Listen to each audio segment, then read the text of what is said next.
مساء الخير، عاملين ايه؟ انا جايه ارد على اكتر سؤال انا سالته من ساعه ما اتخطبت. هو اتعرفتي فين على خطيبك؟ وقصه التعارف. طالعه اقول لكم انا ليه مش برد على السؤال ده، واسئله كتير قوي قوي قوي بتخص ماي بيرسونال لايف. وجودي على السوشيال ميديا حابه ان هو يبقى بشكل مختلف، حابه بجد ان انا ابقى دايما بفيدكم، وعارفه ان الحياه مش دايما فيها فايده. دايما السوشيال ميديا لازم ابقى بديكم واحد اتنين تلاته هنعمل ايه، وفيها دردشه وفيها انترتينمنت وفيها حاجات لذيذه قوي. بس ليه سبيسيفيكلي قررت ان انا حياتي الشخصيه تفضل شخصيه؟ وانا بقول لكم كده عشان انتوا كمان لازم تعملوا كده، حتى لو انتوا ما عندكوش على فكره سوشيال ميديا. بتكلم في الكوميونتي والناس اللي حواليكم، وهحكي لكم كل حاجه وتفاصيل كل حاجه. مبدئيا انا نازله اخرج مع صاحبتي يوستينا، لو تفتكروها، اللي موجودين هنا من ايام الجامعه. يلا ندخل في صلب الموضوع. اخر الفيديو هقول لكم احنا اتعرفنا على بعض ازاي، بس قبلها عايزه نتكلم وندي انترودكشن وندخل كده في تفاصيل انا ليه مش برد على السؤال ده، او اي سؤال كان بيجي لي من ساعه الخطوبه. انا قررت واخترت حاجه شخصيه، مفيش اي مشكله ولا اي اختلاف ولا اي اعتراض على اي حد بيعمل عكس ده. في الاول في الاخر ده اختياري انا الشخصي، ان انا بحاول على قد ما اقدر اني ما احطش حياتي في السوشيال ميديا او للعلن. ومش بس السوشيال ميديا للناس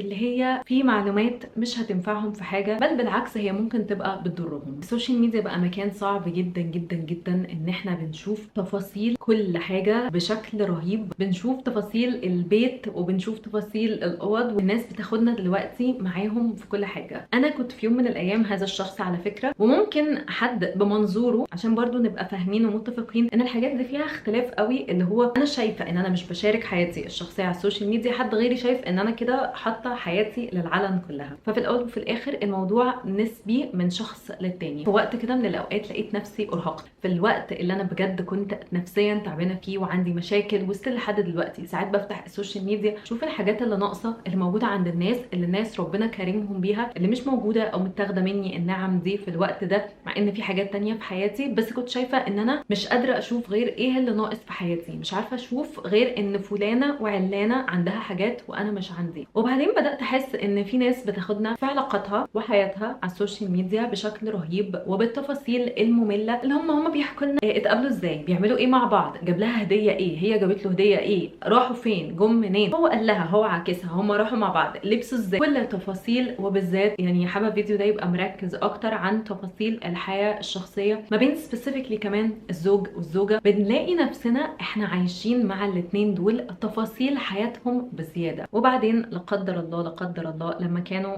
يحصل ما بينهم اي مشاكل او اي انفصال، يطلعوا ويقولوا لو سمحتوا ما حدش يتدخل في حياتنا الشخصيه. انا بقى كنت باجي اقف هنا بحس ايه، انت اللي مدخلانا في حياتك الشخصيه، انت اللي كنت بتحكي لنا كل حاجه، انت لما كنت بتقولي لنا لما كان جوزك بيجيب لك هديه، انت اللي كنت بتقولي لنا لما كان جوزك يعمل لك مفاجاه، انت اللي كنت بتحسسينا ان في حاجه في حياتنا ناقصه لما جوزك كان بيعمل لك اكبر مفاجاه في الحياه، وبتروحي وجايب لك هديه عربيه. انت اللي اخدتينا وانت اللي اخترتي انك تاخدينا، واحنا وافقنا ودخلنا معاكي في الحياه دي. لما يحصل بقى مشكله نبدا نقول نحترم خصوصيه بعض. انا ما عنديش مشكله على فكره، هحترم خصوصيتك. او ليه بتدخلونا في الحاجات الحلوه وتحسسونا ان احنا ناقصنا حاجات في الحياه الواقعيه؟ اللي هو حصل مشكله، حصل حاجه لا قدر الله، بتيجوا بقى في الحته دي ونسكت وما نتكلمش. فبالتالي الشخص، ومش هتكلم بقى عني وعنكم والناس الكبيره، بتكلم على الناس الصغيره اللي لسه ما عندهمش وعي، اللي هم في وقت من الاوقات واخدين ده رول موديل، شايفين ان هو ده المثال للحب، كانوا شايفين قصة حياتكم هي اللي بتطمح ان هي تبقى عندها حياة زيها. وعلى فكرة ببقى مقدرة جدا جدا جدا ان هي مش عايزة تشارك، مش عايزة توري الجزء الوحش من حياتها. بس بقى عندي بقى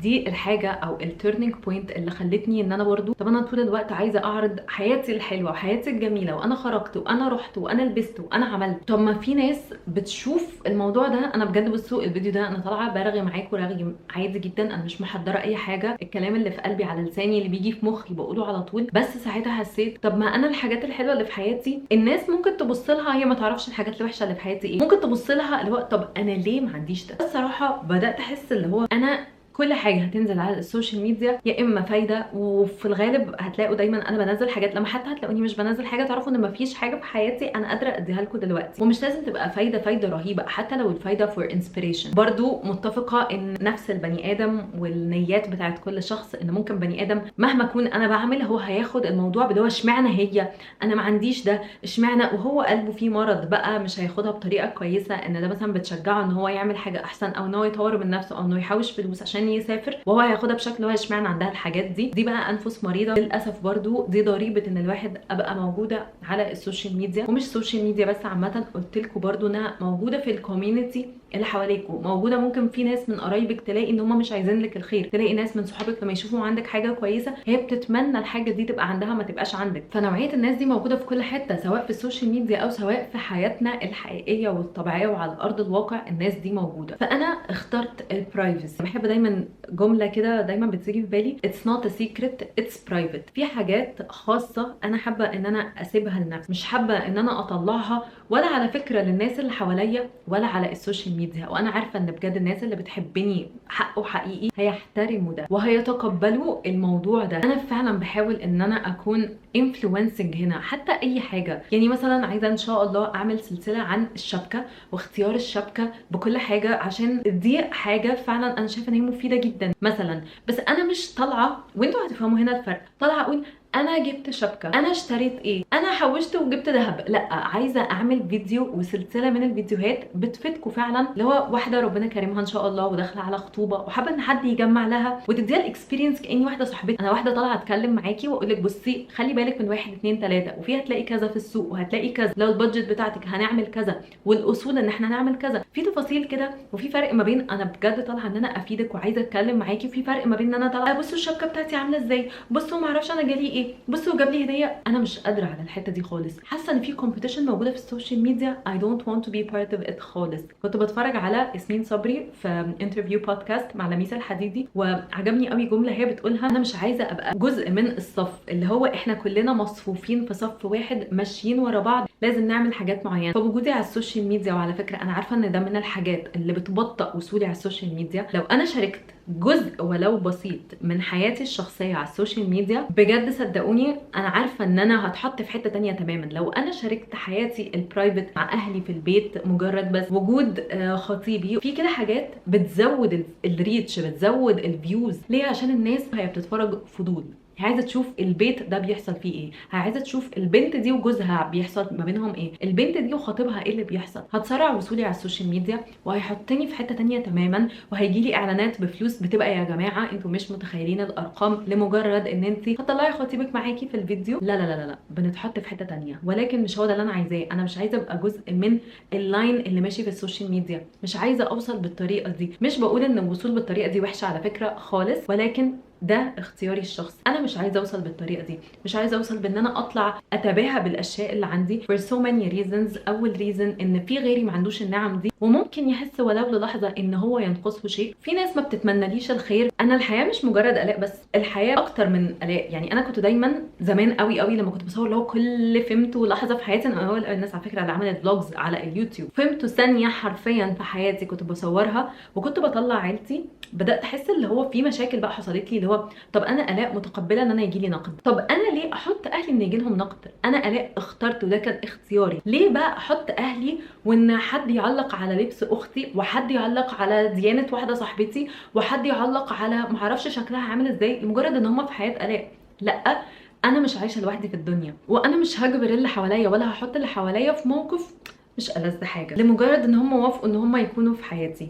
مش هتاجر بحياتي الشخصيه للسوشيال ميديا والفلوس والفيوز والكلام ده. هل هي مغريه؟ مغريه جدا جدا، وانا بجد امينه معاكم وصريحه قوي. ولكن الفيديو ده مش للناس اللي على السوشيال ميديا. انتوا كتير حواليكم ما بيتمنلكوش الخير، كتير حواليكم مش عايزين يشوفكم مبسوطين، كتير حواليكم عايزين يعرفوا حاجات في حياتكم فضول. والله العظيم فضول. لا لا لا، موضوع رهيب. هي بس فضول، عايزه تعرف انت بتقبضي كام، مش هتفيدها في حاجه. دايما اقول برضو بحاول اقرب لكم الكلام اللي هو انا النهارده واحده جت بتسالني مرتبك كام، انا ما عنديش مشكله خالص ان انا ارد عليها، او جايبه التيشيرت دي بكام، ما عنديش مشكله خالص، انا ما عنديش حته اللي هو ايه ده لا عيب او كده، ولكن على حسب نيتك ايه. في شخص بجد بيبقى جانوين، هي بتسالك وتقول لك انت مرتبك كام عشان هي عايزه تفهم الفيلد ده بيتكلم في كام، عشان مثلا ممكن تبقى عايزه تدخل المجال ده، ممكن تبقى عايزه بنتها تدخل المجال ده، ممكن تبقى عايزه تفهم في الريسيرش بيربز، ساعتها انا هرد عليها بمنتهى الاريحيه. في ناس تانية بقى بتيجي تسألك عشان فضول، عشان هي مستكترة انك تبقي بتقبضي كده،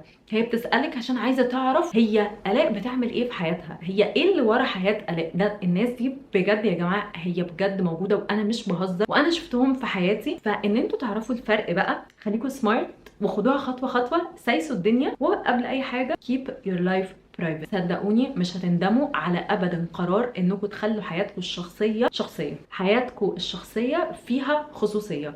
هتندموا لو انتوا قلتوا كلام كنتوا قلتوه، هتندموا بعدين، هتحسوا لو يا ريتني ما قلت لها كده، هو انا يعني كان لازم اقعد لساني رطرط بالكلام عشان ده انا اصلا بصوا فتحت فيديو عماله ارغي. حاولوا ان انتوا تخلوا بالكم من الحته دي قوي. وطبعا انا عارفه ان في نوعيه ناس برضه هتقول انت ايلان هتقولي انت اتعرفتي ازاي على خطيبك وعرفتوا بعض منين، وانا هقولها للناس بجد اللي هم بيحبوني وعايزين يعرفوا حب، ويعني عادي يعني اللي هو برضو كانهم واحده صاحبتهم وبيسالوها وبيتكلموا معاها وكده. انا هقول لكم ان هم common friends. انا كنت عارفه حد من صحابي كنا بنتمرن مع بعض في الجيم، وده كان صاحبه، كنا كلنا جروب بنتمرن مع بعض في الجيم. الكلام ده كان تقريبا من 2020، فمن ايام الكورونا. فانا بقولها زي ما بقول لكم معلومه للناس اللي بجد بتحبني وحابين ان هم يعرفوا كفريندز. يعني اكتر من كده اتمنى ان الناس تريسبكت البرايفسي او تريسبكت الحاجات اللي انا حابه ان انا اقولها واللي انا مش حابه ان انا اقولها. هل ده معناه ان احنا يا ما نسالكيش حاجه؟ لا طبعا نساله عادي جدا. في ناس اصلا لما بتدخل تكلمني برايفت انا برد عليهم برايفت، بس اللي انا عايزه اوصله لكم ان انا بقى عندي استراتيجي مختلفه تماما على السوشيال ميديا في اي بلاتفورم انا بعمل عليه، يوتيوب، انستجرام، تيك توك، عشان الثلاثه دلوقتي مركزه فيهم جدا as if it is my full time job. هو ان انا مش حابه ان انا اتاجر بحياتي الشخصيه، اي اسبكت في حياتي الشخصيه مش هيفيدكم انا مش هتاجر بيه، مش هتاجر بيه للفيوز، مش هتاجر بيه للريتش، انا هتاجر باي حاجه هتفيدكم. اي حاجه، حتى لو في حاجه جزء في حياتي الشخصيه انا عارفه ان هو هيفيدكم والاكسبيرينس هي حاجه بيرسونال بس هي هتبقى مفيده ليكم، صدقوني انا هعملها. وحتى لو فيها انترتينمنت وحاجه لذيذه ويعني فيها فنفنه انا هقولها من غير اي حاجه، من غير ما ابقى متردده. واكتر من كده انا هتاخر على صاحبتي يوستينا وانا نازله اخرج النهارده معاها عشان ناكل تشاينيز. بس كده، يا رب الفيديو ده يكون عجبكم، وان شاء الله اشوفكم في الفيديو اللي جاي. باي باي.